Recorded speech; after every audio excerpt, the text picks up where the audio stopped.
I'm S. Marie Young, and this is Conscious Leadership Conversations.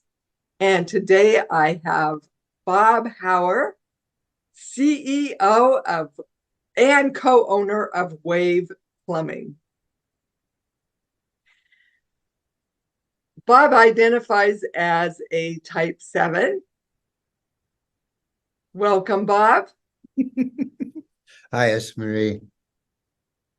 Well, what do you identify most with as a 7?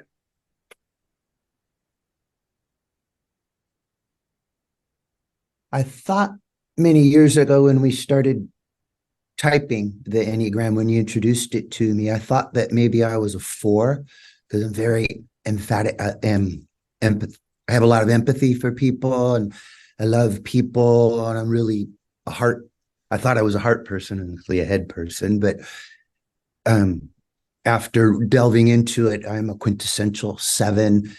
I love lots of activity. I love lots of excitement. I don't like to be bored, and I am a super active. And yeah, the 7 of having juggling, doing lots of things makes me really happy to be in the center of lots of energy. Yes, I can vouch for that, Bob.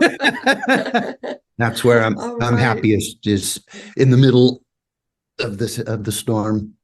And what you're bringing up with is not a common connection. There's no arrow, line, or wing to type 4, but there is this hidden line. And what they have in common is type 4 and 7 are both in the idealist triad. They have an ideal way of looking at the world. Absolutely. Absolutely. Yeah, that my glasses are rose colored. And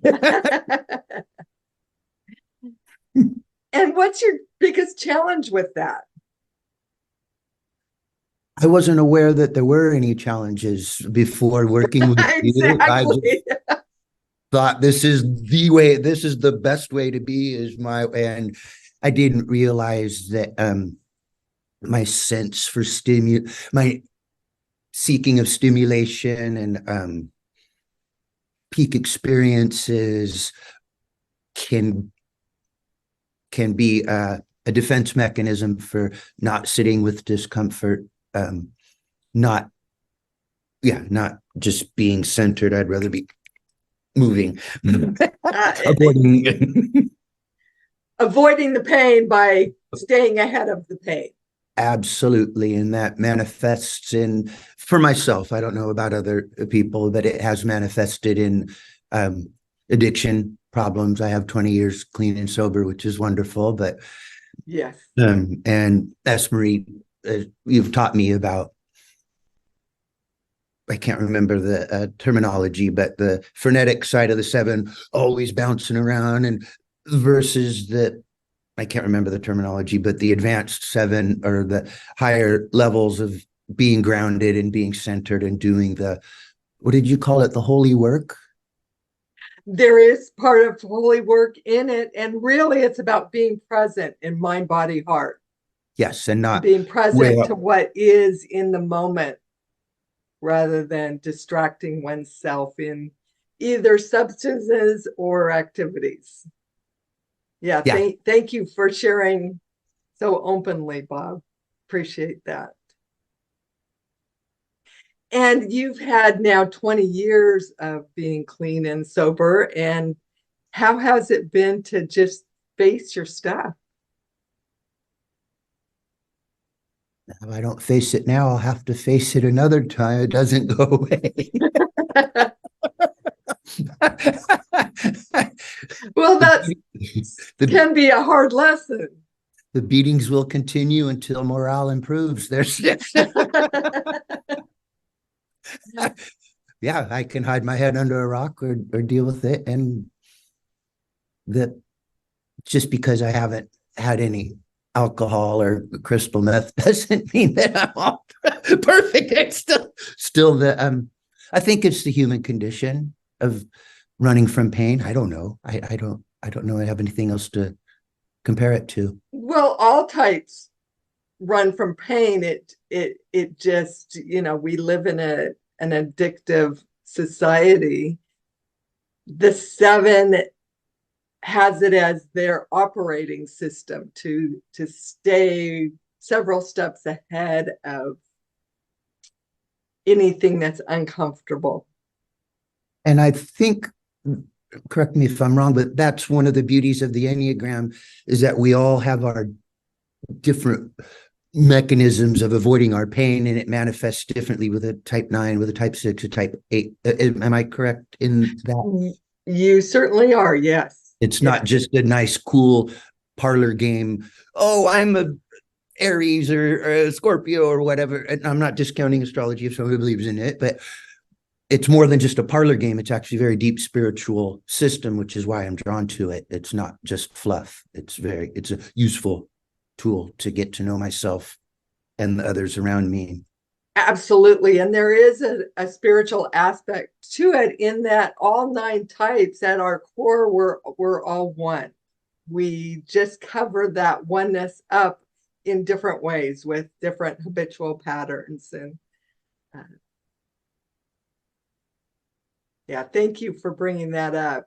And so it's a multi-year, I mean, you never finish growing. And I think you're a great testament to that, Bob. What is your current growth edge? What we just spoke about, being comfortable, being uncomfortable.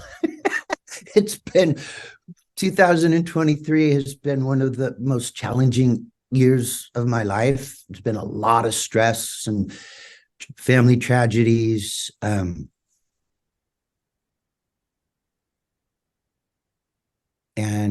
it's also been been giant leaps and bounds of growth. And my business partner equates it to having a baby. I've never, she's obviously a female and she has children. So but yeah, the last 9 months have been some of the most challenging of my life. Not the Yes, most, but you've some of made a them. major pivot in your business. You've brought on a partner.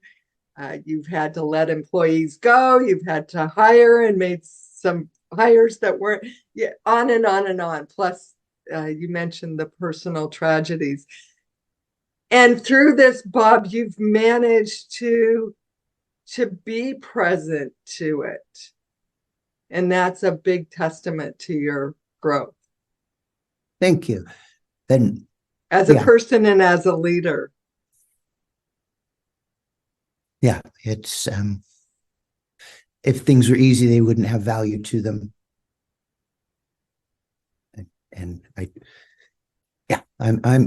this period is bringing me closer to my spirit, to that holy work, not just I really desire our company to not just provide plumbing services, but to enrich the people, really to empower the people that work with us and empower our clients and provide them with something deeper than just coming in and, okay, it's fixed, give us money.